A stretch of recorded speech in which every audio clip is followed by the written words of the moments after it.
Hola, bona tarda. Benvinguts a la Borda. Aquí es veu una imatge molt petitona del que és el nostre espai.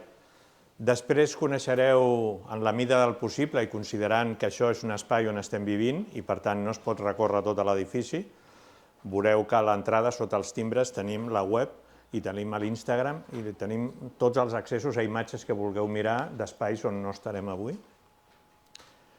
Amb la visita ja us comentaré alguna cosa més. La gent de Societat Orgànica, sí, que són còmplices, diguéssim, d'aquesta moguda de la Borda ja des del primer moment, o sigui, tenen molt a veure amb el que veureu després i que també us parlaran de la sostenibilitat dels edificis.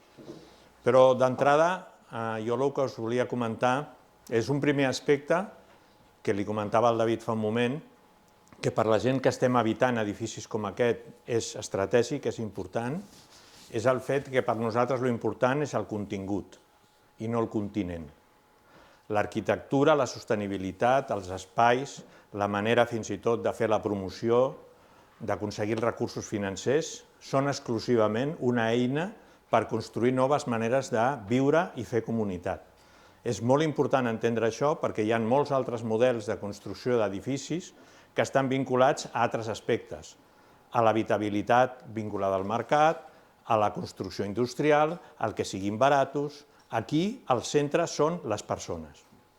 El fet que sigui el centre les persones és una qüestió que està vinculada a alguna cosa que també em comentaven que ja heu parlat. Nosaltres venim del cooperativisme. El cooperativisme el que fa és canviar el centre de la mirada econòmica, les cooperatives són empreses, i en comptes de posar al centre el capital, posen al centre les persones. Nosaltres posem al centre en les persones i utilitzem com a eina el que en una cooperativa seria el capital, aquí utilitzem els edificis i per això també ens ha fet falta capital, evidentment, i ho estem financiant i fins a dintre de 25 anys estarem retornant els crèdits que hem demanat. La qüestió que la Borda estigui aquí i sigui com és, no solament és voluntat de les persones que hi viuen i que des del primer moment vam estar treballant per arribar aquí, perquè us feu una idea, el grup motor del que ara és la Borda va començar a pensar en això l'any 2012 i vam entrar a viure al desembre del 2018, per tant el procés de reflexió, construcció, consolidació va ser gran, sinó que a part d'aquest grup que va fer això, ho va fer perquè estàvem en un context concret. I el context concret és l'espai que tenim aquí al darrere, que és Can Batlló.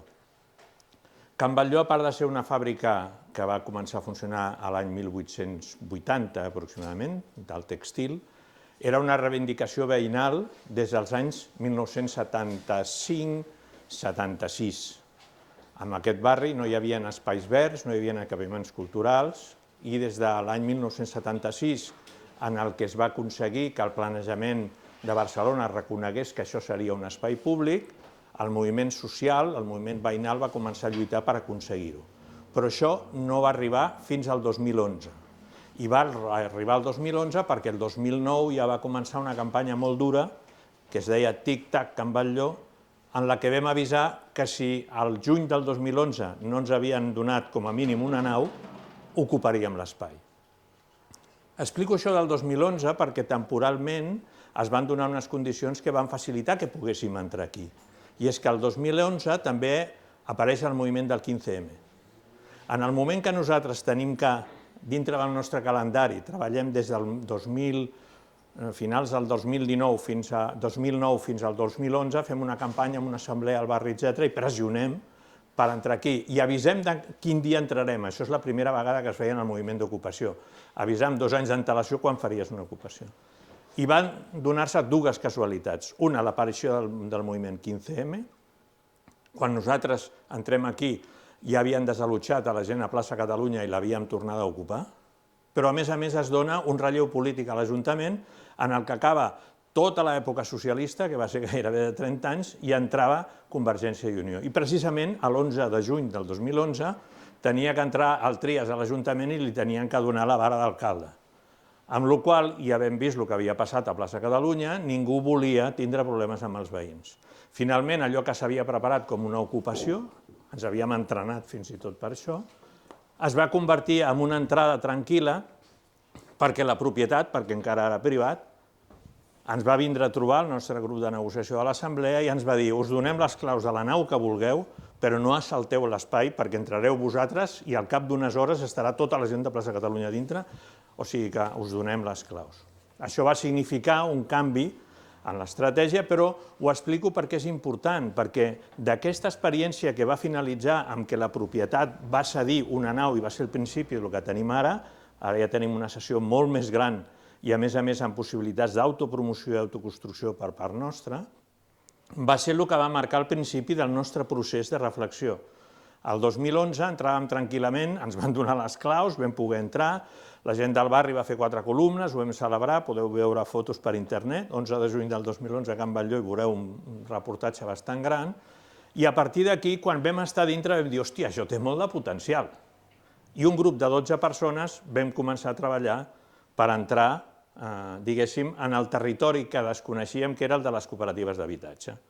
Molts de nosaltres, una part important de nosaltres, inclús ara aquí a la borda la gent que ho habita, són membres de cooperatives de diferents tipus. Teníem experiència i recorregut en aquest àmbit, però no en habitatge. I d'aquí surt l'experiència de tirar cap endavant el projecte de la borda. El fet que 12 persones tirin cap endavant amb aquesta idea va ser pensar, bueno, agafem una de les naus que hi ha per aquí i la convertim en vivenda. Però ens vam trobar que la tipologia d'aquestes naus, a nivell d'Ajuntament, habitatge de l'Ajuntament, ens va dir, hòstia, és que si intenteu fer habitatge igual teniu problemes, les seves estructures, però tenim un solar que us podem fer una cessió, aquest solar. I va ser la primera vegada que l'Ajuntament de Barcelona, utilitzant la figura del dret de superfície, va cedir a 75 anys aquest solar. Però ens vam trobar que nosaltres, que volíem fer 10 habitatges, ens trobàvem amb la potencialitat de fer un bloc de 30 habitatges. I automàticament vam dir, hòstia, ara com creixem? Per això us he explicat lo de l'11 de juny i el fet que els moviments socials del barri porten moltíssims anys organitzats.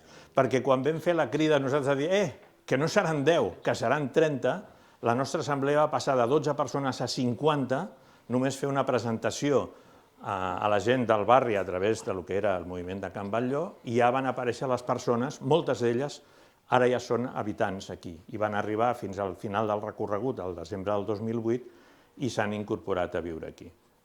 Quan us explico aquesta qüestió també està vinculat, quan deia el del continent i el contingut, és com en els processos que vosaltres esteu treballant ara, nosaltres continuem autoconstruint, però autoconstruïm en les dues direccions. En el manteniment i acabament de l'edifici, perquè sortís barat, no ho vam fer tot, però també amb uns deures que vam veure que no els teníem molt ben fets i encara hi continuem treballant, que és amb el construir la comunitat. El treballar el tema de les cures, el treballar el tema de l'observació dels estats d'ànim, del compartir responsabilitats a l'hora de gestionar les necessitats de les persones, és una qüestió que la tenim en fase també d'autoconstrucció.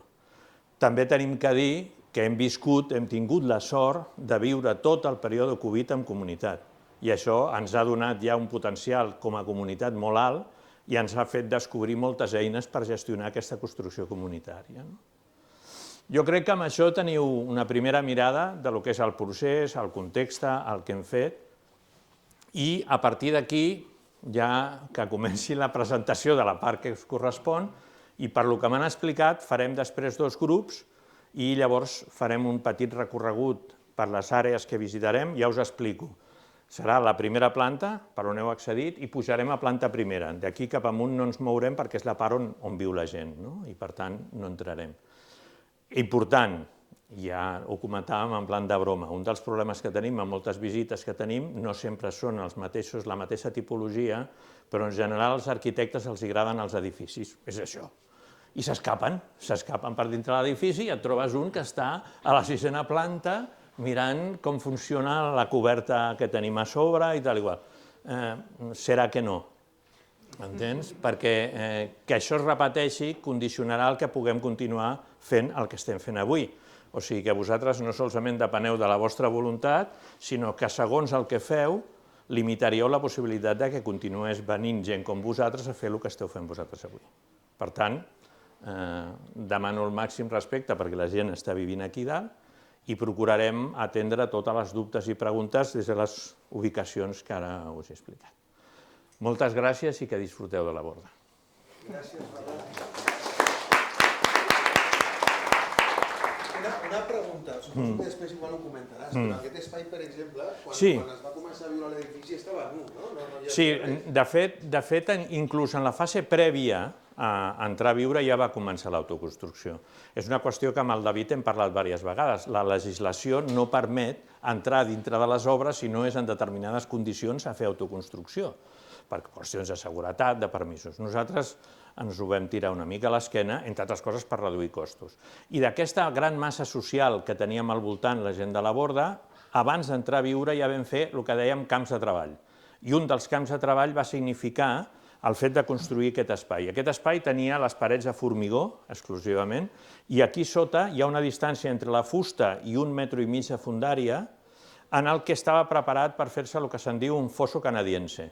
El fosso canadiense el que fa és que agafa aire d'aquella part a sota de les piques de la cuina, que dona al parc, fa circular l'aire per sota d'aquest terra i el projecta per una reixa que després us ensenyaré. I llavors nosaltres ens vam trobar que quan vam arribar això era tot formigó, una mena de laberint de formigó aquí al terra i no hi havia ni terra. I llavors els camps de treball, l'autoconstrucció primera, va ser, com vam veure que la gent que ens portava la fusta des del País Basc per construir l'edifici ja la portava retallada, vam dir, escolta, vosaltres us esteu quedant els passos de fusta perquè nosaltres comprem tableros sencers i el retall els tenim allà, dic, doncs en l'últim tràiler tot el retall de fusta cap a baix. Vam tindre que comprar una serra especial, perquè després us ensenyaré, l'estructura de la fusta aquesta és molt grossa i per poder-la tallar vam tindre que comprar una serra, però la vam retallar, la vam adaptar i nosaltres vam col·locar les bigues i vam fer el primer al terra. Després, en autoconstrucció, vam fer tot el forro de parets i tal, i després vam fer la instal·lació de la cuina. Vull dir que el procés d'autoconstrucció va començar abans d'entrar a viure i es manté. I encara ara tenim tota una sèrie de fases que tenim que anar exercint. L'última és on esteu sentats els que esteu aquí dintre, és aquesta bancada, que ja hi ha un grup de treball que està preparant-se per prendre mides i fer el que serien els matalassos i els coixins. Aquí anem fent. Després, durant el recorregut, si cal i a algú li interessa explicar com funciona la màquina humana, no tant la que us explicarà a nivell de funcionament d'edifici la gent de Societat Orgànica, que es coneix perfectament l'edifici, sinó com funciona la màquina humana per fer front a tot això, us ho comento després durant el recorregut i tal. Comença. Doncs bona tarda, yo soy Laura de la Societat Orgánica y he venido con Raquel y os vamos a dar unas pinceladas de lo que sería la sostenibilidad aplicada en la edificación y la arquitectura y después un segundo capítulo que os explicará Raquel, las estrategias aplicadas en este edificio de la Borda. Sí, pots passar? Bueno, sí. ¿Dónde estamos exactamente? ¿Qué repercusión tiene la edificación en el consumo de recursos y en la emisión de dióxido de carbono? Pues más o menos supone 1/3 de lo que se está consumiendo a nivel de extracción y de emisión, que es muy elevado, y entonces hay un gran potencial de ahorro en este aspecto. Y después aquí queríamos explicaros este gráfico. El de la izquierda sería cómo se ha construido siempre tradicionalmente, extrayendo recursos de la tierra, emitiendo dióxido de carbono en todas las fases de, primero la extracción, el transporte al sitio, durante la construcción y posteriormente durante la vida del edificio, su mantenimiento y al final su derribo. También hay emisiones en todos estos momentos de la vida del edificio.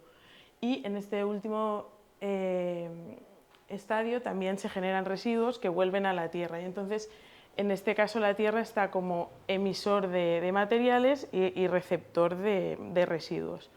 Entonces, como en otros aspectos, supongo que también consumís otro tipo de productos que persiguen la circularidad y no siempre extraer de la tierra, ya sea ropa, algodón, lo que sea, para conseguir que con el propio reciclaje se cierre este ciclo, de manera que en vez de tener que extraer siempre residuos nuevos y de canteras y el acero, pues que se puedan recuperar de edificaciones que ya no estén en uso y que sean reaprovechables y que se pueda cerrar el ciclo de esta manera, que también procurar que todo lo que construyamos sea desmontable en vez de todo en construcción de hormigón que sea más atornillado, en seco, que se pueda desmontar, para que en la fase final del edificio se pueda reutilizar en una segunda vida.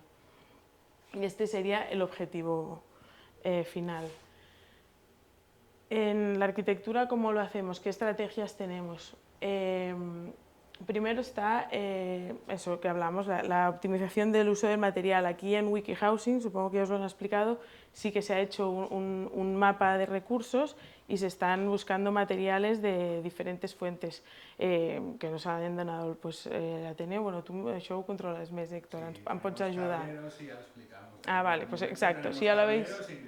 Bueno, exacto. Bueno, pero esto ya son elementos que ya no se extraen y entonces ayudan a conseguir esta circularidad o que nos donen otro, o por ejemplo lo que contaba Ferran de estas mermas del corte de material que si no se hubieran, no sé, hecho virutas. Entonces se reutiliza de una manera mucho más inteligente y eficiente. Aparte del tema de la materialidad está el tema de la energía. Conseguir que el edificio sea lo más eficiente posible desde el punto de vista energético. Aquí lo más importante es un tema de orientación, después hay unas estrategias bioclimáticas, como aquí os explicará Raquel, que está este atrio para captar calor durante el invierno, pero que hace falta una buena gestión en verano para que esto no se sobrecaliente. El aprovechamiento de los recursos del sitio está ligado a lo que hemos contado al principio, el reciclaje y lo que hemos comentado, que todos los materiales y lo que se monte sea reaprovechable en una segunda vida. Y en el caso que se tenga que siempre se tendrá que algún material comprar de nuevo, que no se pueda reciclar o reutilizar, pues que se haga de una fuente que sepamos que se ha hecho con la mínima emisión de CO2 y que tenga así una menor huella ambiental. Y esto sería como un diagrama de lo que os queríamos explicar con esto del Harvest Map, que sería como un mapa de cosecha, ¿no? Entender la ciudad como una cosecha con recursos donde puedas encontrar los recursos no solo materiales, sino también energéticos. No cerrarse en el edificio exclusivamente, sino verlo a escala de barrio.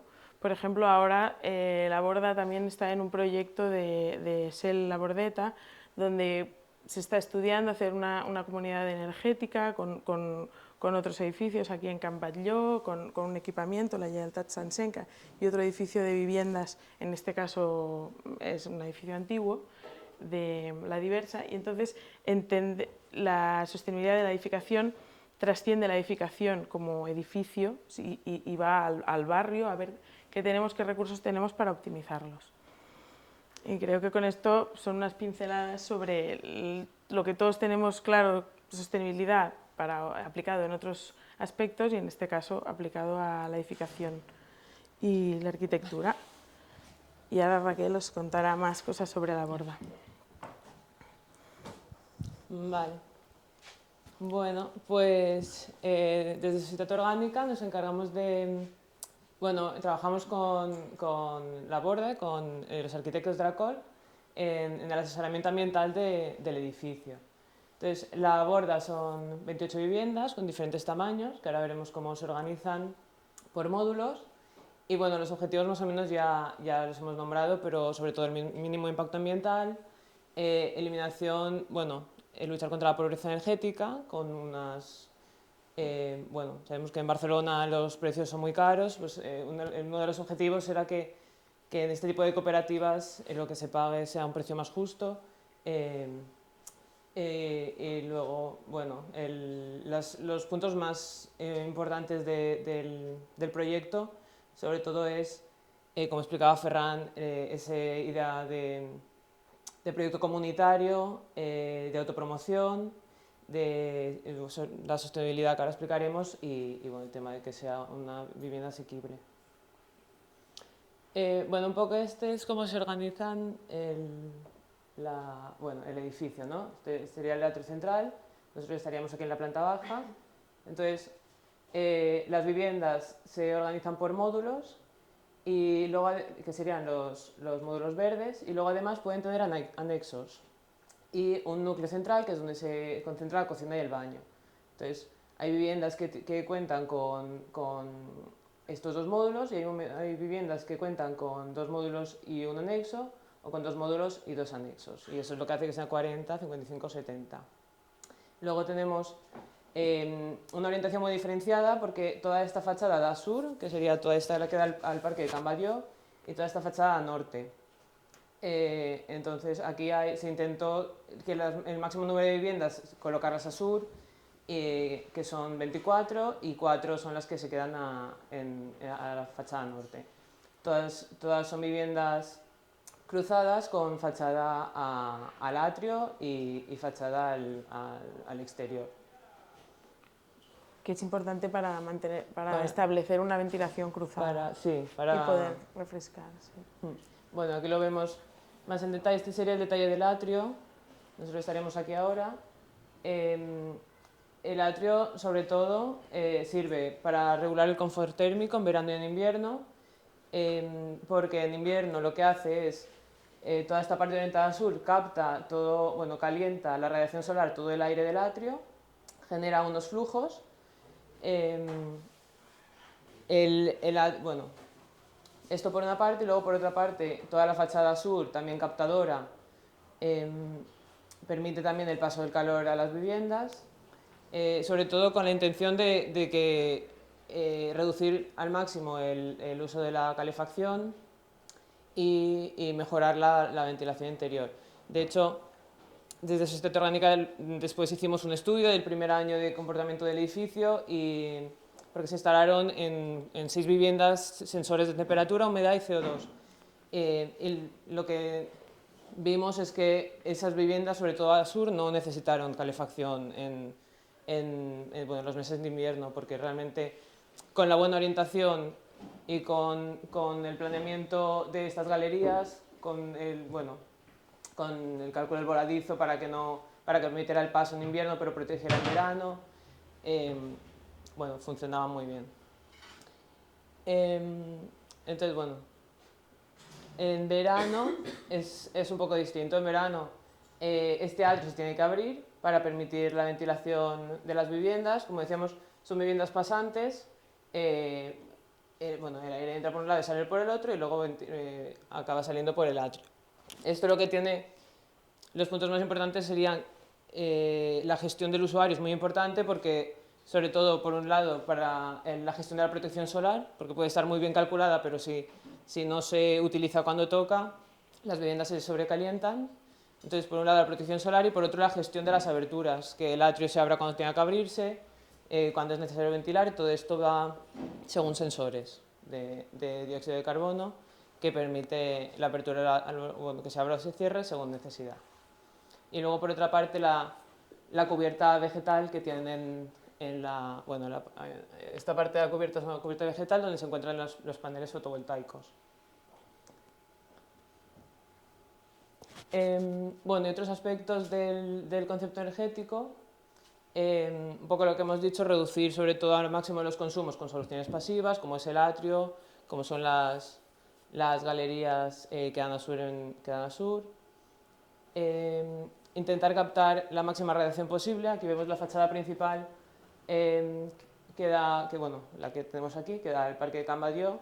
Se intentó, sobre todo en estas fachadas, que las aberturas fueran las más grandes posibles, y que los voladizos, lo que hemos dicho, permitieran el paso en invierno, pero protegieran en verano, y que estuvieran muy bien protegidas en verano. Luego, otro de los puntos importantes, el edificio, como veis, la estructura es completamente de madera, mientras que la planta baja es de hormigón. Está el aislamiento térmico, está muy bien aislado, lo que evita las pérdidas en invierno, por lo que el calor se mantiene dentro, ese calor que se busca a través del atrio que caliente el aire interior, se mantenga dentro del edificio y no se pierda, tanto cerramientos como ventanas. Bueno, como hemos dicho, está hecho con madera, por tanto, también la huella de carbono que genera la madera es mucho menor que la que podría generar un edificio completamente de hormigón. En este caso, también otro punto importante del proyecto fue que se consiguió que no tuvieran que construir parking, que eso fue una victoria que consiguió la Borda respecto a otros edificios que no sabía, bueno, que el ayuntamiento les permitió no tener que construir, que otra vez el hecho de excavar un subterráneo y esa parte sí que sí o sí tiene que ir en hormigón, pues eso se lo ahorraron y eso hace también que la huella de carbono de este edificio sea mucho más bajo que un edificio convencional. Bueno, lo que ya cuenta un poco Ferran, la autoconstrucción que se realizó y además el hecho de que fuera madera y fuera madera que vino ya bueno, preparada desde fábrica hizo que los tiempos de construcción fueran bueno, mucho más cortos también que una obra convencional, porque el montaje sistematizado bueno, pues reduce los tiempos y bueno, materials industrialitzats en el sentido de la madera prefabricada que llegó a obra. Bueno, eso es un poco lo que habíamos dicho. Bueno, el edificio cuenta con 6 plantas, la planta baja con hormigón y las 5 superiores en madera. La madera son paneles de CLT, que es de madera contralaminada, tanto en los forjados como en las particiones, como en las fachadas. Eso reduce el impacto respecto a soluciones convencionales y se optimizaron también los costes, porque al final el material que llegó es el que se utilizó y de hecho, como nos contaba Ferran, se reutilizó incluso los sobrantes. Bueno, aquí algunas imágenes aunque esto lo contará Ferran mucho mejor, del proceso un poco de autoconstrucción con los vecinos. Aquí, bueno, este es en ese informe que trabajamos del primer año de la Borda, de los resultados en términos de temperaturas interiores, pero también de consumos. Vimos que, bueno, estos son los indicadores que calculamos para la realización de las certificaciones energéticas en los edificios. Nos se cuenta la energía primaria total, la energía primaria no renovable y las emisiones de CO2 del edificio. Y en este caso, la barra verde es la Borda, el azul sería el edificio de referencia con el que se compara la normativa. Y bueno, vemos que sobre todo en energía primaria, pues casi respecto a un 32 kilovatios hora metro cuadrado, que es lo que sería un edificio convencional, la Borda consigue reducirlo un 92%. Y también, como decíamos, en emisiones de CO2, un 76%, y eso, bueno, es un poco el sumatorio de todo, tanto de la reducción de la demanda energética que se consiguió, de los materiales que se utilizaron, bueno, y todo hizo, bueno, pues son resultados de un edificio que consume poco y que además en su construcción también generó poca emisión. Y bueno, y esto era un esquema pero bueno, ya lo hemos explicado, la idea de que se consiguió no construir parking debajo del edificio. Vale. Esto lo hemos puesto porque es uno de los puntos más importantes del edificio, que es el hecho de que el usuario, de la espalda todo el rato, de que el usuario tiene que gestionar, forma parte del edificio y para conseguir el objetivo de demanda tan baja tiene que ayudar a gestionarlo. La idea convencional es que al final no se tiene tanta conciencia de esto, pero los habitantes de la Borda tienen un manual de uso y ellos saben que se les explica cómo funcionan las protecciones solares, cómo funcionan las aberturas, cuándo se abre, cuándo se cierra, que en verano tienen que abrir, en general de todo lo que requiere que ellos gestionen, porque al final cuando el edificio utiliza tantas estrategias pasivas y tantos elementos bioclimáticos, el habitante tiene que formar parte de eso y entender cómo funciona y ayudar a que funcione bien.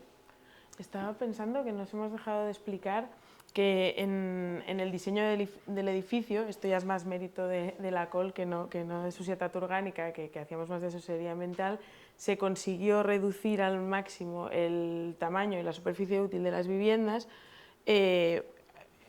a cambio de estos espacios comunes que pueden disfrutar. Y aparte de esta sala polivalente también hay una lavandería. Cada una de las viviendas no tiene una lavadora convencional, sino que hay un espacio comunitario dedicado. Y entonces esto permite reducir la superficie de las viviendas con repercusión en los espacios comunes, pero que al final el propio usuario también disfruta de estos espacios.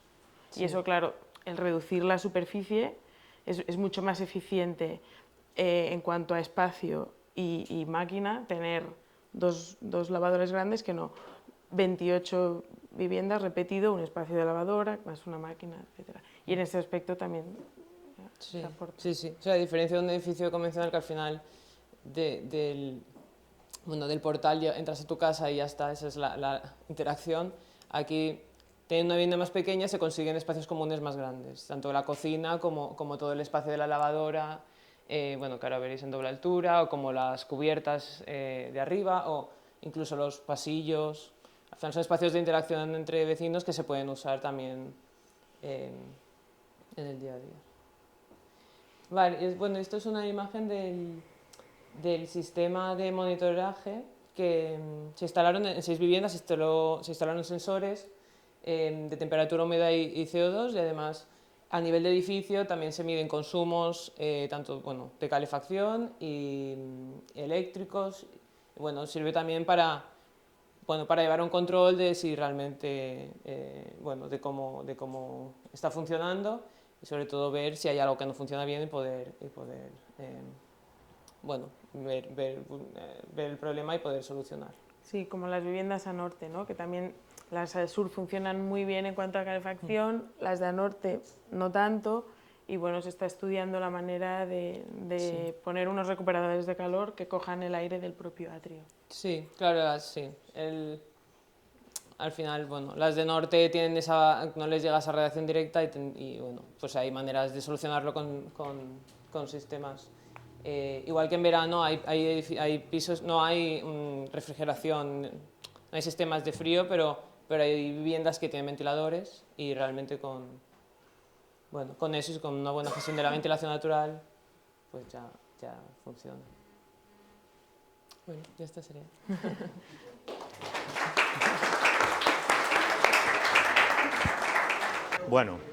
Ara algunes de les coses que us han explicat les companyes de Societat Orgànica les veurem sobre el terreny. Una primera cosa, perquè està molt vinculada al fet que estiguem a la primera superfície de formigó, és el fet que us han explicat que no es fes pàrquing i que en comptes de no fer pàrquing tinguéssim aquest fosso canadiense que comunica per sota de la cuina i que arriba amb aquesta reixa. Per nosaltres, el fet de triar aquesta manera de viure i aquesta manera d'accedir a l'habitatge, a més, és una opció política. I el tema del pàrquing va ser una opció política. A l'insistir en el que després, entre altres coses, d'un estudi que va facilitar la gent de Societat Orgànica junt amb la gent de la COL, que van vindre estudiants a cada una de les unitats de convivència a casa nostra abans de vindre aquí i van estudiar quin impacte ecològic teníem com a unitats de convivència a nivell de futur. I després ho van comparar amb la situació del projecte del que era la Borda, encara no estava acabada, però ja teníem unes previsions d'acord amb les construccions que faríem de l'eficiència energètica de l'edifici. El resultat va ser que la nostra comunitat d'estar dispersa, cadascú a casa seva, descobrint alhora que alguns estàvem en pobresa energètica, passem amb aquest edifici on reduïm la nostra petjada ecològica per sobre del 80%, el qual està alineat amb l'eficiència i l'eficàcia de la vida comunitària com a opció. O sigui, no solament la nostra opció beneficia el nostre accés a l'habitatge i la nostra qualitat de vida, sinó que té impacte inclús amb aquells que poden ser fins i tot crítics amb la nostra manera de viure perquè tenim un impacte positiu en el futur. I això és important. Tenint això al cap, la qüestió del pàrquing era de manual. No podríem acceptar fer un edifici de fusta que durant un temps ha sigut el més alt d'Espanya en fusta CLT i després construir uns fossos de formigó com a ninxos aquí sota, amb unes proporcions salvatges vinculades a una mobilitat imbècil a la ciutat de que per cada habitatge tenien que haver-hi 2 places de pàrquing. Però és que fer això va representar estar en risc de tindre que comprar primer places fora quan féssim a l'edifici, després llogar-les, perquè l'Ajuntament va acceptar en primer moment no fer-ho, el del pàrquing, però ens va posar una sèrie de condicionants. I vam estar en risc fins que vam entrar pràcticament a viure, i la condició perquè nosaltres poguéssim començar a aixecar l'edifici sense fer el pàrquing va ser que ens impliquéssim amb la modificació de la legislació de la zona metropolitana perquè els edificis que tinguessin característiques de sostenibilitat ecològica no estiguessin, entre altres tipologies d'edificis, obligats a construir pàrquing. O sigui que va representar no solament estar ficats amb la nostra promoció, lluitar per aconseguir els recursos econòmics, construir la comunitat i treballar bastant horitzontalment, jo diria que totalment horitzontalment, amb els equips tècnics, arquitectes, aparelladors, etc., que ens van ajudar, sinó que a més vam estar barallant-nos per modificar legislacions a nivell municipal i d'àrea metropolitana. Per això dic que la nostra opció té alguna cosa a veure amb una qüestió de tipus polític també, no? I és important transmetre aquesta qüestió perquè quan canvies el paradigma de la vida individual, familiar, convencional a la vida col·lectiva, no has de prendre com una solució exclusivament a la teva sostenibilitat en l'àmbit de l'habitatge, sinó a la consciència que estàs canviant un paradigma que ha sostingut a l'habitatge en mans del mercat. I per treure l'habitatge del mercat cal tindre una actitud de compromís i política, no solament en la qüestió sostenible, sinó també en la qüestió d'administracions municipals, etc. Ho sento, però no m'ho podia evitar. Vull dir, ho dic perquè moltes vegades, i en aquest moment, amb una paraula que no puc per menys que abobinar, que és el concepte cohousing, s'estan colant tota una sèrie de models que són vergonyosos. Però bueno, això ja ho estudiareu, ja us ho mirareu por ahí, però sobretot amb la gent de la meva generació, el tema del cohousing sènior és una autèntica barbaritat. Tal barbaritat és que fins i tot les grans companyies d'assegurances s'estan ficant en aquest mercat. Fins aquí jo penso que hi ha prou elements com perquè pugueu tirar milles i veure què està passant en el mercat de l'habitatge i com la manera de recuperar-lo passa per l'acció comunitària i l'opció política. Tornem a les estructures d'edifici, que les heu vist un moment amb la presentació que feia la gent de Societat Orgànica. Aquesta primera planta, que és la que està construïda sobre una solatge de formigó i amb aquell espai buit que veiem allà, si veieu, no ocupa la totalitat de la superfície del solar que ens van cedir, sinó que hem permès que hi hagués a través del nostre edifici un passatge que comunica amb el parc. És una opció també vinculada a la consciència de que tenim el privilegi, entre cometes, de tindre un solar públic per construir vivenda cooperativa, però estem en un context que us he explicat quan hem entrat a Can Batlló, en el que estem en un barri determinat. El parc de Can Batlló es va presentar en primera fase com el pati exclusiu de les vivendes privades que la propietat que tenia tota la superfície aquesta demanava com a intercanvi amb l'Ajuntament per poder-ho cedir d'acord amb el planejament. I llavors es venia la imatge dels edificis blancs que veieu en tot el perímetre que dona Gran Via com que aquí tindrien un gran parc que pràcticament seria privat. I la manera que es mantingués privat era que les construccions dels edificis del voltant fessin com d'autèntica barrera.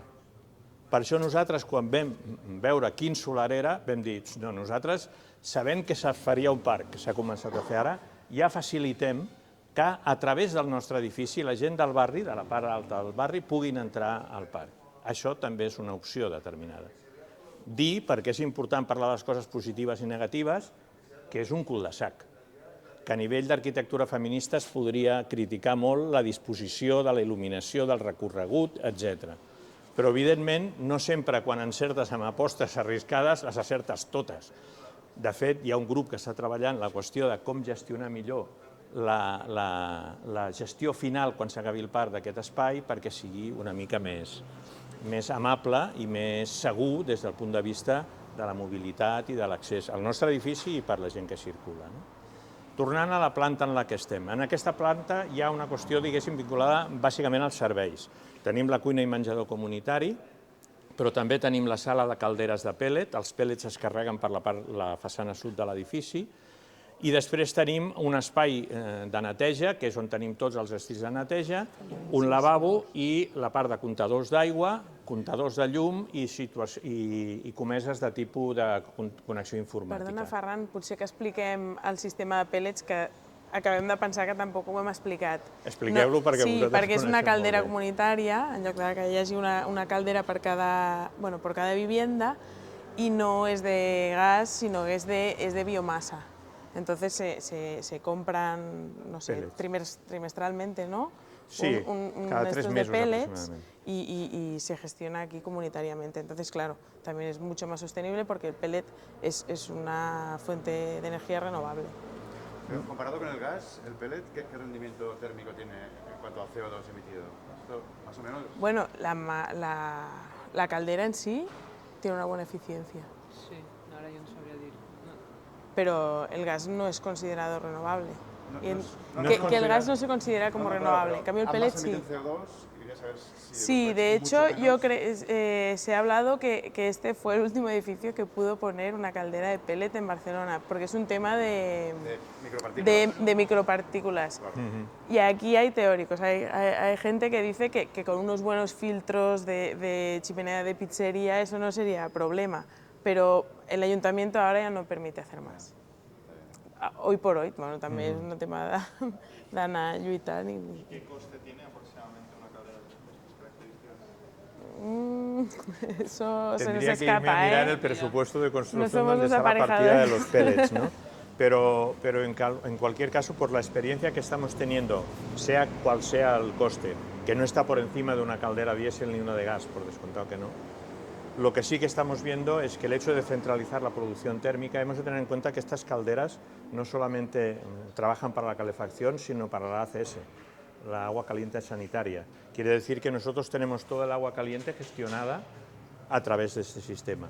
Y la eficiencia que estamos consiguiendo es altísima. Y el gasto que estamos teniendo comparados con la situación anterior que os explicaba y el confort que estamos teniendo vinculando calefacción, por ejemplo, y edificio, es brutal. Habéis de tener en cuenta que de las 28 viviendas, 24 están en la parte sur. Esas 24 ponen la calefacción 1 o 2 veces al año, un día. Porque el control térmico del edificio, con las ventilaciones que os comentaban, la insolación, etcétera, hemos de tener en cuenta que en la parte, digamos, del recorrido invernal, el sol va mucho más bajo, ilumina la fachada y a través de un aspecto que no se ha comentado, y es que tenemos suelo de madera, pero encima hay hormigón continuo. Quiere decir que el sol que está dando en la fachada sur, en las balconadas, se transmite hacia el interior. Con eso conseguimos no bajar de 20 grados, 21 grados. En días que afuera hemos llegado a 4 grados. Y eso es una cuestión que hace que el impacto que pueda tener repercutido sobre la amortización de los créditos que tuvimos que pedir de un sistema como este sea muy favorable. Y por ahora estamos bastante contentos. Seguimos ajustando temas, que si las lecturas, que si las electroválvulas, que si no sé qué, porque vivir en un espacio como este, que además tecnológicamente es bastante avanzado, requiere estar encima, pero es muy, muy eficiente, ¿no? Seguimos con... ¿Habéis tenido alguna avería con el sistema de calefacción? Por descontado. Estamos hablando de sistemas mecánicos y además con una gran parte de electrónica. La cuestión de la mecánica, no sé si es porque llevamos bastantes cientos de años trabajando con sistemas mecánicos como especie, lo tenemos controlado, pero la electrónica continúa siendo nuestra parte débil. O sea, y cuanto más informatizada la electrónica, más débiles somos. Entonces nos hemos encontrado, por ejemplo, que en este momento tenemos un sistema de electroválvulas que cierran y abren en función de la demanda en unos espacios que se llaman las castañeras, que son unas cajas metálicas que hay a la entrada de cada una de las viviendas, que a veces se descontrolan. Y estamos planteándonos, ya tenemos presupuesto, para cambiarlas por unas válvulas que sean menos eléctricas y más mecánicas. ¿Por qué? Porque a veces tener un temporizador como tenemos dentro de cada una de las viviendas, en donde puedes programar que se encienda la calefacción a una determinada hora, unos determinados días y con una determinada temperatura que sea variable, que además la puedas encender y apagar a demanda. Significa un control electrónico y digital que va en contra de la eficiencia de la mecánica, y ahí es donde nos hemos encontrado problemas, ¿no? Entonces, ahora estamos gestionando esas actualizaciones de instalación. Pero de la cuestión de confort, bien. ¿Y se quede todo el mundo sin agua caliente? ¿Lo habéis sufrido? Sí, pero no por una cuestión de la instalación de agua caliente, sino porque hemos tenido que intervenir, por ejemplo, para hacer la conexión de la fotovoltaica al sistema general, hay un momento en el que tenemos que desconectar el sistema eléctrico para hacer los empalmes de las líneas que hemos bajado. En ese momento, ¿qué problema tenemos? Que con unas válvulas electromecánicas más sencillas, tú lo paras, lo vuelves a poner y la cosa sigue igual y se vuelve a poner en marcha. Avisamos, vamos a estar 2 horas sin agua caliente y sin electricidad, no pasa nada. ¿Qué problema hemos tenido? Que esa cuestión informática o digital hace que si la válvula se estaba moviendo en el momento en que se va la luz, porque estaba manteniendo la temperatura o lo que fuera, se le va la memoria, no sabe dónde está y desconecta el sistema de esa vivienda. Entonces volvemos a conectar y tenemos 6 viviendas que no tienen agua caliente. Me cago en la puta, ¿y qué pasa? Pues eso nos pasa. Pero bueno, se resuelve en unos días. El equipo de mantenimiento de autoconstrucción en el que yo estoy, vamos como los bomberos, pim pam, pim pam. Es que en el edificio que está ahora explicando David, nos obligaron a doblar el sistema de calefacción por si se estropeaba, que no se quedasen todos. Pero hay que arreglarlo, ¿no? Pues, Sí. Forma parte del mantenimiento, ¿no? Pero bueno, sí que hemos tenido problemas. Bueno, esta planta, el pasaje, la cuestión de que también cuando entra alguien y vienen a traer cartas, ¿dónde están los buzones? No hay buzones, hay unas cajas en la pared donde pone el número del piso, usted lo deja ahí. Ah, vale, porque la gente, igual que ve la necesidad de en su casa tener una puerta blindada con 2 cerraduras, los buzones también tienen que estar con llaves, no vaya a ser que esa carta secreta que te llega desde un agente secreto la descubra un vecino. Aquí el vecino puede leer lo que te escribe el agente secreto y no pasa nada. Entonces, eso es una de las cuestiones, ¿no? Esta imagen de transparencia del espacio y tal. Después, el hecho de los usos de este espacio, el hecho de que se haya convertido en un parking masivo de bicicletas, era una cuestión que la argumentamos también a la hora de defender el no hacer parking, ¿no? Que hay un nivel muy alto de usuarios y usuarias de bicicleta y por eso estamos ahí. Aparte de eso, y ya para enseñaros cosas que las podáis tocar si queréis, en el reciclaje esta parte está hecha con lo que son las columnas más gruesas del sistema CLT, que las tuvimos que cortar nosotros porque los retales nos venían más largos, que son las que corresponden a esas columnas o sobre todo a las de fuera. Pero para que os hagáis una idea, son 1, 2, 3, 4, 5, 6, 7 capas cruzadas que con un sistema de tratamiento y prensa las convierten en tan rígidas como podía ser el hormigón. Con la diferencia de que esto se levantó, el edificio, la estructura de madera, en 6 semanas y un edificio de este calibre construido en hormigón, aquí hay arquitectos. ¿Cuánto puede tardar? 28 días para fraguar, imagínate, cada planta más esperada. O sea, cada planta un mes. O sea que de alguna manera conseguimos eficacia en la construcción y eficacia también en cuestiones de tiempo y de jornales de gente que montaba, ¿no? Esa sería la estructura del CLT.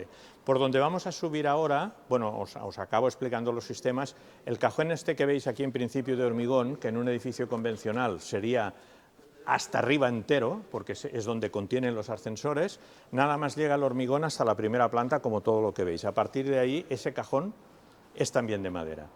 Y son 6 plantas. A partir de el primer techo de madera que veis ahí, son 6 plantas, ¿no? Pues para que os hagáis una idea, ahora subiremos al primer piso por la escalera, que es lo que veréis más compacto, que es todo madera. Llegaréis al primer piso y a partir de ahí veréis que toda la estructura es madera, de toda la escalera. No hay hormigón encima de la escalera, por lo tanto es toda de madera. La montaron en 2 días, el bloque ese, porque montaban toda la estructura de la escalera ahí y con una grúa montaban la primera encima del lecho de hormigón y montaron la segunda, y a partir de ahí desplegaron. La eficacia de la construcción de tipo industrial y además con ese tipo de materiales es altísima, y las imágenes también son bestiales. Si entráis en la web veréis que hay un stop motion con una cámara puesta ahí delante, en una baranda, y se ve cómo sube el edificio y realmente es impresionante, ¿no? No sé si hay preguntas sobre esta planta o si no ya nos vamos... ¡Ey! Aquí la presidenta de la cooperativa, ¿eh? Si hay preguntas sobre esta zona y si no, o sobre cualquier cosa que se os haya ocurrido. Una curiosidad del sistema CLT es que en la eficiencia del uso de material también se va adelgazando a medida que va subiendo, de manera que el edificio se va haciendo más ligero, bueno, con las limitaciones que, claro, tiene que las fachadas tienen que cumplir cierta transmitancia y el fuego del ascensor, supongo que ahí no se pudo estrechar, pero sí, en cada planta está calculada para que use el menor material posible. ¿Subimos a la primera? Venga. Pues por la escalera.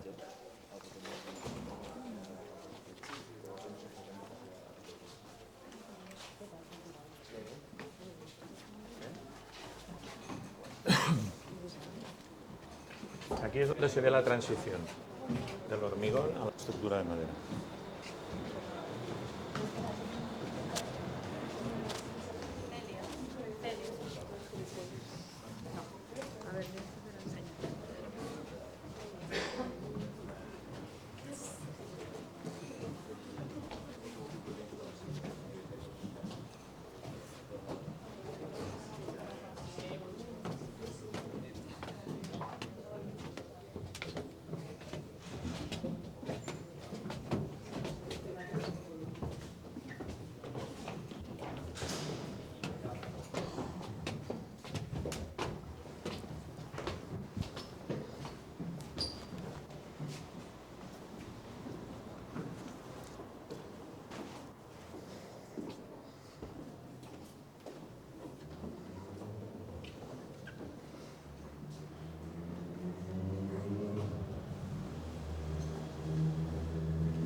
En esta parte ya tenemos la posibilidad de lo que a veces cuando viene gente a entregar una carta, un paquete, o incluso la gente que viene a hacer el mantenimiento de los ascensores, cuando llegan a altura como esta, ya empiezan a preguntar.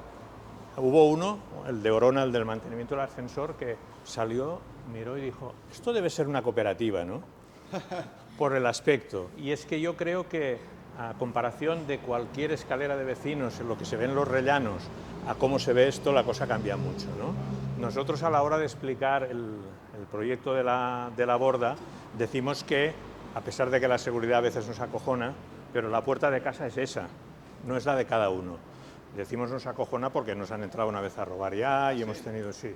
Y por eso, en determinados casos... ¿El qué? ¿Puedes repetir? Que no... Sí, que a veces el hecho de considerar la puerta de nuestra casa, la puerta comunitaria que es esa, es una cosa que nos enorgullece, pero por otra parte nos hace vulnerables.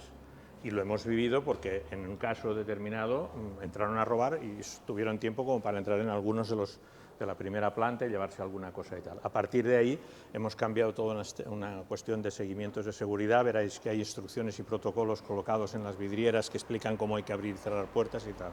Pero de alguna manera nos gusta esta imagen en la que se ve que el espacio comunitario también recibe la incidencia de lo individual, ¿no? O sea, cada uno se organiza. Hay gente que ha escogido tener no solamente los zapatos, que es muy nórdico, a nosotros nos llaman los nórdicos también, por el tipo de edificio, pero como los nórdicos dejan los zapatos fuera en la puerta de la casa, aquí también lo hace, pero hay gente que incluso deja determinada ropa, la deja fuera, o parte de la biblioteca, o como por descontado cantidad de plantas o otras cuestiones, o también bicicletas. En algunos pisos, en la quinta planta tenemos bicicletas. En este espacio se ve lo que tenemos hecho y lo que tenemos por hacer a nivel comunitario. Hecho, tenemos lo que comentábamos, que tenemos un servicio de lavandería comunitario que funciona a través del móvil, en el cual tú reservas las horas, sabes qué horas hay libres, bajas, colocas tu lavadora. Y después, la diferencia básica es que una lavadora industrial de estas hace un programa en 30-40 minutos, como mucho, y lava hasta 8 kilos de ropa. En comparación con las convencionales, la cosa es bastante más eficiente. Las convencionales las teníamos porque al principio acumulamos de todas las unidades de convivencia previas una serie de electrodomésticos que no sabíamos qué hacer con ellos y que las empezamos a utilizar como lavadoras comunitarias, pero ahora están, como quien dice, descartadas. Están en reserva ahí por si en algún momento hicieran falta porque se estropeara alguna de las otras y tal, pero de hecho nada más se utilizan las dos industriales. Esta parte, este servicio lo tenemos arreglado. El tema del espacio de invitados es el final de esta escalera, la puerta central que veis ahí, y son las dos ventanas que hay a la derecha de la puerta y la de la izquierda. La de la izquierda da a la calle y la derecha dan al patio interior. También tenemos un sistema informático en el que la gente puede reservar, pone quién vendrá, cuál es la unidad de convivencia. La unidad de convivencia que recibe invitados se hace cargo de su acogida y eso quiere decir que en principio tiene que solucionarles los temas de acceso a las lavadoras, acceso a las cocinas, etcétera, esa unidad de convivencia. Y en el aspecto económico, porque mantener eso en cuestiones de confort y de limpieza tiene sus costes, funcionamos por un sistema de taquilla inversa. Supongo que habréis asistido a algún acto que funciona por taquilla inversa. Pues bueno, aquí funcionamos por taquilla inversa y la gente que puede pues hace una aportación. También hemos utilizado en determinados momentos para acoger gente que han echado de su casa en el barrio, y mientras no se consigue el alojamiento a nivel de servicios sociales, hemos tenido familias aquí o hemos guardado sus equipajes cuando sí tenían alojamiento pero no tenían espacio, ¿no? Para eso sirve el espacio de invitados. En este espacio, ¿qué nos falta de una segunda fase de aplicación de autoconstrucción? En esta parte que tenéis las lavadoras, esto se va a subdividir en 2 plantas. Y la fachada, digamos, de ese cerramiento llegará aproximadamente hasta donde acaba el CLT en la parte de abajo, y en la parte de arriba llegará hasta donde llega el CLT de la pasera que veis arriba, ¿no? Con lo cual, en la parte de abajo tendremos una zona de lavadoras que la arrinconaremos hacia los bajantes, y una zona de agua, en la que será una zona en la que se podrán hacer masajes, se podrá hacer tratamientos, habrá una... Nosotros le decimos jacuzzi, esperamos poder poner las burbujas, como mínimo será una bañera grande, con la idea de que se puedan hacer tratamientos, se pueda parir dentro de la bañera esta, etcétera, ¿no? De hecho, desde que estamos aquí han nacido varios bebés, tenemos muchos críos. Y una de las bebés ya nació en su casa y su madre tenía una piscina inflable, lo que pasa que era la tercera y no llegó a la piscina. Pero bueno, ya nos planteamos que habría que tener no una piscina inflable para todos, sino algo más. Entonces esto lo vamos a desdoblar, y en la parte de arriba es donde irá, digamos, un poco la administración de la cooperativa y tal, y una pequeña sala de reuniones también. Eso sería lo que nos quedaría por hacer aquí. Y en la parte que veis ahí, todas esas partes que se reproducen en todas las plantas son zonas de almacenaje comunitario, que se combina cuestiones de tipo comunitario. Por ejemplo, en esta hay una estantería que es de una comisión que ahora está parada, pero que de tanto en cuanto funciona, que se llama Pinta y Colorea, que son la gente que se encarga de los temas de pintura, que son los que hicieron el proceso participativo para elegir el color verde de las paredes y que después llevaron la dinamización de la acción colectiva para pintar todas las placas de yeso que veis ahí. Bueno, pues estas zonas que están así combinadas, en las que la gente tiene cosas propias y hay cosas comunitarias, están pendientes de cerramiento también. Todo esto va cerrado con unas puertas correderas que ya están diseñadas y tal, pero bueno, como es una cuestión de autoconstrucción, vamos haciendo, ¿no? Es una cuestión de ir poco a poco. En esta parte no tenemos mucha cosa más que construir, que parece que no, pero queda tela marinera.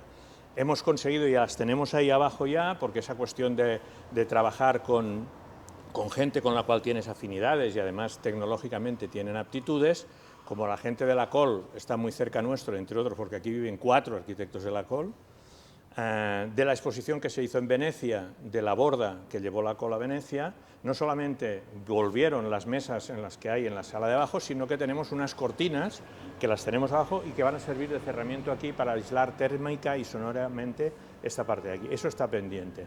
Igual que tenemos pendiente, y están unas subvenciones, están vinculadas a sociedad orgánica también, el tema de que esta parte de aquí la vamos a aislar con corcho seguramente, de doble capa, una capa bastante gruesa, para colaborar al aislamiento sonoro y térmico de los pisos que hay encima, que nada más son 4, pero que son los de norte y son los que tienen una térmica más problemática.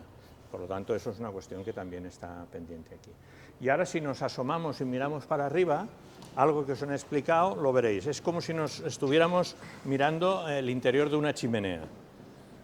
De hecho, este patio, que a nosotros nos recuerda las corralas madrileñas o las casas antiguas populares sevillanas, las corralas también, es además una chimenea. Y es una chimenea porque, por una parte, recibe corriente de aire a través de la reja que viene del Pozo Canadiense, pero también porque se construyó en la cubierta, utilizando la tecnología de los invernaderos, se construyó esa cubierta que se abre. Se abre por la parte de la fachada sur, se puede abrir hasta 1,5 metros aproximadamente, con lo cual se establece una corriente de aire entre esta planta y la parte superior. Como en verano la temperatura se acumula arriba, a la que se abre la tapa hay un tiro en el que empieza a circular aire fresco. Pero además veis que hay agrupados ahí unas franjas que son toldos. Esos toldos se extienden con un sistema de programación, porque todo el sistema tiene lectores internos y externos, En el momento en el que el sol llega a la posición cenital en verano, se despliegan para que no entre sol y no aumente la temperatura. Y cuando llega la tarde, se abren para estimular la ventilación. En invierno, para que no se pierda temperatura, y la cubierta se mantiene cerrada. La cubierta también, en caso de lluvia o viento, con los sistemas de control se cierra para autoprotegerse. Y para eso tenemos un site bestial en la 6ª planta, que en caso de que se vaya la luz, el sistema se puede autoproteger y cerrar, y que no, por una cuestión de una cuestión accidental, térmica o lo que fuera, no tuviéramos problemas de cierre.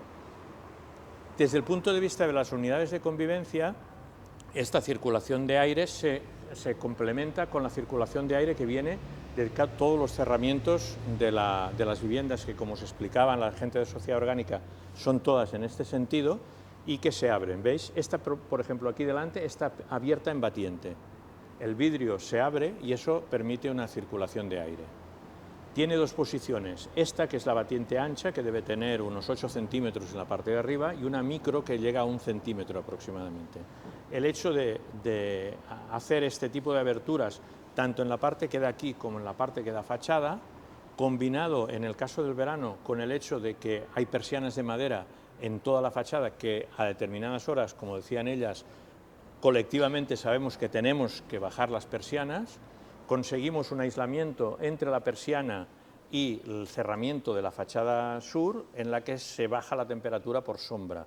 Y a partir de esas aberturas en micro o en batiente, conseguimos circulaciones en la parte alta de cada una de las viviendas que extraen el aire caliente y, en el caso de que haya estado muy cerrado, el CO2.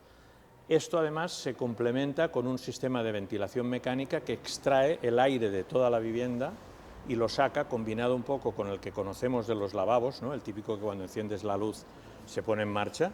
En este caso funcionan en paralelo el de la ducha lavabo, que es este bloque fijo que habéis visto en los planos, y el de toda la zona de vivienda.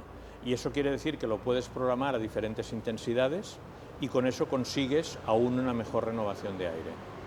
Este es el sistema que utilizamos, digamos, para conseguir el confort térmico. Y como os decíamos, en algunos casos lo hemos complementado con ventiladores de techo. Y ahora estamos haciendo una prueba, la he empezado haciendo en mi WEC, si os fijáis, en la 5ª planta, encima de donde está la persiana y el 45, eso es el aniversario colectivo de una vecina, que lo celebramos, que cumplió 45 y se ha colgado los números ahí. Bueno, pues en el piso de arriba veréis que en la ventana de cristal hay una mallorquina, una persiana mallorquina que está desplazada a la derecha. Esta es una prueba que yo dije, bueno, yo lo tiro para adelante y lo probamos. Y esto sirve para que en los momentos de mucho calor puedas tener completamente abierta la ventana que da ahí, que se abre con bisagras del todo, y cerrando la mallorquina consigues privacidad, seguridad y circulación máxima de aire. Y estamos haciendo pruebas, porque otra que estamos estudiando es convertir en batiente también o practicable el vidrio superior de las ventanas, que en este caso ahora son fijos. Y estamos haciendo pruebas para ver qué es lo que implementaremos a nivel colectivo para mejorar aún más la ventilación. Y por último, también vinculado a la ventilación, detrás nuestro, la fachada esta, veis que las dos zonas que tienen reja tipo gallinero, que es como la que tenemos aquí, son practicables. La puerta se desplaza hacia la derecha, la parte tiene un marco, se abre y aquella se abre. Y esto también colabora a aumentar el tiro que proviene del pozo canadiense. Este es un poco el sistema. Aparte de eso, como os han comentado, en la 5ª planta tenemos una terraza que tiene la superficie que veis aquí completa, que es para tender la ropa. Ahí tenemos hilos para todos, o sea, tú aquí recoges la ropa, te llevas allá y después la recoges. También cada uno, y en función de días como hoy, en muchas plantas, y la gente los comparte, tenemos sisís que se llaman, ¿no? Los desplegables estos metálicos para tender la ropa, y con eso combinamos. Y bueno, y aparte de esta, de la 5ª, que también la tenemos, que la podemos reservar también para usos, igual que hacemos con el espacio cocina, el espacio comedor o el espacio invitados, puedes reservar la 5ª planta, porque la 5ª planta es practicable. La que no es practicable es la de la 7ª, que es donde tenemos las placas fotovoltaicas, pero a pesar de eso y que la escalera no es normativa para que sea practicable, sí que podemos acceder, tenemos también huertos ahí, igual que en la 5ª. En la 5ª y en la 7ª tenemos también huertos, ¿no? Yo creo que así por encima, la gente de sociedad orgánica también conocen el tema. Si se ha quedado algo, lo hablamos. Bueno, aquí debajo, esta superficie no es de madera, aquí debajo tenemos hormigón. Lo que pasa es que hay un distanciamiento y tenemos debajo el hormigón, pero para que todo estuviera en madera, pues lo hemos hecho en madera. Y a partir de ahí, para haceros una idea del grueso del hormigón, si veis lo que son las superficies de suelo de cada una de las plantas, son 3 láminas de CLT, ¿eh? Aquí las podemos ver. Y el canto metálico que veis es el grueso que corresponde al hormigón. Dentro de este hormigón, primero hay una capa de aislamiento respecto a la madera, después una que sirve a nivel sonoro, después un mallazo metálico y después el hormigón que se pasa el helicóptero, que se llama, y se vuelve fino, que es con lo que tenemos hechos todas las plantas, tanto en la parte de circulación de las paseras como en los pisos, ¿no? O sea, dentro de los pisos no hay parquet ni suelo cerámico, etcétera. Es todo tirado de hormigón. Y dentro del manual que tenemos, que comentaba la gente de Sociedad Orgánica, recomendamos que no se coloquen encima del hormigón otras coberturas, ya sean, si es imprescindible por confort o porque te gusta, ponerte una alfombra, pero no la pongas de toda la superficie, porque el mecanismo de intercambio térmico que da confort a las viviendas es el suelo. Entonces, si tú lo cubres, estás perdiendo temperatura de confort, ¿no? Por lo tanto, procuramos con esas cosas ser bastante metódicos. Igual que con el tema de abrir y cerrar las ventilaciones, el tema de las persianas, todas esas cuestiones. Esto es una máquina que puede ser muy eficiente y puede ser muy confortable, pero para gestionarla tenemos que trabajar colectivamente también sobre ella. Entonces, eso es lo que tenemos que de vez en cuando hacer cursillos y recordar cuándo hay que limpiar los desagües de las duchas para conseguir que las circulaciones de agua vayan bien. Digamos que vamos haciendo un trabajo colectivo de mantenimiento de instalaciones y de cómo utilizar lo que tenemos, ¿no? Yo tengo una pregunta, Ferran. La gestión comunitaria de los consumos hídricos y energéticos, ¿cómo funciona? O sea, ¿tenéis un solo contrato con Aigües de Barcelona? No. ¿Cada uno tiene el suyo? Una cosa que nos hubiera gustado sería tener no contrato de agua, que es muy difícil el contrato de agua único, pero sí el de luz. Pero estamos en ello porque la gestión de conseguir que te pongan un contador único es muy beneficiosa, porque a nivel de facturación bajaría entre el 40 y el 50% el coste, porque tienes un solo contador, un solo contrato con la compañía, y como sabéis, y con lo que está pasando ahora, cada contrato son impuestos, cada contrato son contadores, y al final nosotros, que tenemos una eficiencia energética altísima, porque todo es en LED, incluso las cocinas son de inducción, o sea, de consumo eléctrico pero eficiente, tenemos un consumo eléctrico bajo, pero es que pagamos más de lo que son partidas fijas que lo que es consumo. Si tuviéramos un contador único de luz sería fantástico. Ahora estamos moviéndonos para conseguirlo. El sistema de facturación va individualizado.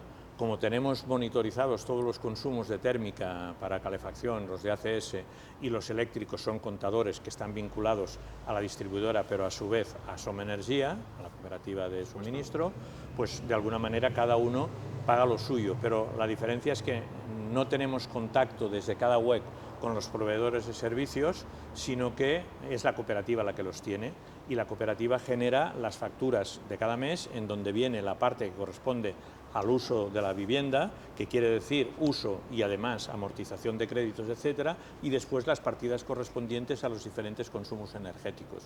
Y eso viene todo desglosado. De hecho, tenemos un recibo en el que hay, no sé si 8 conceptos diferentes, ¿no?, que se mueven y que vamos siguiendo. Pero bueno, todo está monitorizado. Cualquiera puede entrar en el sistemas de control y ver cómo está yendo sus consumos energéticos a nivel eléctrico, por ejemplo. Ahora tenemos una desviación en el 1D a nivel de consumos de energía térmica, y no sabemos por dónde, y ahora estamos revisando a ver qué pasa, ¿no? Si es que ellos utilizan mucho la calefacción o que no se dan cuenta y se van y dejan la calefacción en marcha. O sea, que todos saben el consumo de todos. Sí, pueden acceder, sí. Está muy bien, es muy pedagógico, porque si consumes mucha electricidad te avergüenzas. Sí. Entonces, Aquí se ha de ser muy burro para consumir mucha electricidad, a menos de que te montes un negocio de recargar baterías para monociclos o cosas de estas. Es difícil, porque no sé en qué te puedes, o secarte el pelo todo el día, no sé. De hecho, uno de los consumos que sabemos que lo tenemos, pero que que hemos descubierto que vale la pena, y hay gente que cuando hace cosas grandes lo hace ahí, es que tenemos un horno eléctrico industrial para hacer comidas comunitarias, que puedes hacer canalones para 80 personas, pero claro, si pones nada más una bandeja para hacer para 12, pues le pegas una hostia al contador importante, ¿no? Pero bueno, todo eso está monitorizado y todo lo que va a servicios comunes, tenemos un contador específico, aparte de lo de las WECs, en las que van las lavadoras, los ascensores, los sistemas informáticos, el site, la cubierta, la cocina, todo eso son servicios comunes. Y ahí es donde, desde la comisión en la que estoy yo, que es mantenimiento y autoconstrucción, hacemos un seguimiento más intensivo. Y ahora hemos descubierto que el site ese que sirve para cerrar la cubierta consume más que los ascensores. Y ahora nos estamos planteando a ver cómo lo hacemos. No queremos tener que llegar a cerrar la cubierta con manivela en caso de emergencia, pero tenemos que ver un sistema más eficiente, ¿no? Pero estamos muy encima. La batería. La batería. Es lo que consume, pero es muy ineficiente. Claro, porque de hecho es un site como el que tiene la gente para su ordenador en casa, pues se le va la luz, pero que tiene a esta altura de una profundidad de 1,5 metros, entonces es una bestia. Entonces hemos descubierto, monitorizando, porque de vez en cuando metemos el sistema de seguimiento en todo lo que son los diferenciales de servicios comunes en la zona de control, y ahí vemos cómo está yendo la cosa y lo seguimos. Estamos bastante encima, ¿no? Entre otras cosas porque precisamente la energía eléctrica ahora es una pasada lo que está costando. Sí, espérate. Sí, sí. Y luego, en este patio hay un proyecto de vegetación frondosa y tal, ¿o? Bueno, la vegetación frondosa es la que pusimos el primer día y que ahora ya ha llegado a la 6ª planta, que es la enredadera esta que tira como una moto. ¿De dónde es esta enredadera tan No lo sé, la trajo el padre del Paul. Al Paul lo conoces, ¿no? El arquitecto. Sí. Tiene un garden y hace... Es una pasada, ¿eh? Sí, es muy rápida de crecimiento. selva brasileña? Y después hay una comisión verde, o sea, os decía antes que toda la maquinaria de gestión de eso tiene una estructura humana también, hay una comisión verde que se encarga de hacer propuestas y de ir metiendo caña. Ahora, por ejemplo, teníamos tiestos ahí y ahora ya lo que hemos hecho ha sido trasplantar directamente al foso de tierra que tenemos abajo. Ese es un cambio. Después han ido llegando plantas y hemos puesto plantas en toda la parte esa de ahí. Y aparte cada unidad de convivencia y por plantas se pueden organizar para ir poniendo plantas por todos lados. De hecho, hay bastante vegetación. Hay la idea de que haya algún árbol de porte en la zona esta, ¿no? Pero bueno, ya veremos. Bueno, jo queria fer un apunt constructiu, que abans que has parlat del forjat i com hi ha la capa de formigó continu, que hi ha un aïllament que és necessari, perquè amb les construccions de CLT que ara s'estan generalitzant, un dels reptes és complir amb l'acústica, amb l'aïllament entre habitatges, perquè realment hi ha la transmissió estructural, que és un problema, i que aquí té mèrit que hagueu aconseguit fer-ho sense estradossar tot de pla dur, que al final és el que s'acaba fent perquè no hi ha altra manera d'impedir la transmissió del so estructural. De fet, suposo que també perquè som els primers, nosaltres aquesta qüestió del so és una problemàtica que gestionem des de convivència perquè entre habitatges contigus hi ha transmissió. Clar. I llavors hi ha gent que necessita molta tranquil·litat i el que sigui i que per distribució de l'espai té al costat una unitat de convivència amb 3 criatures folloneres i llavors la qüestió dels límits sonors d'aquest tipus es noten, no? Clar. Bueno, com amb altres coses que hem tingut de problemàtiques amb les electrovàlvules o altres, el fet de ser els primers a vegades admets i tenim, que jo és una qüestió que quan explico el model de la Borda ho defenso com una qüestió de coherència.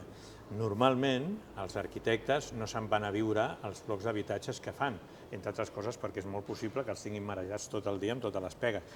Nosaltres, els arquitectes que van signar aquest projecte, que són el Pol i la Cris, viuen a sobre meu, al 6C.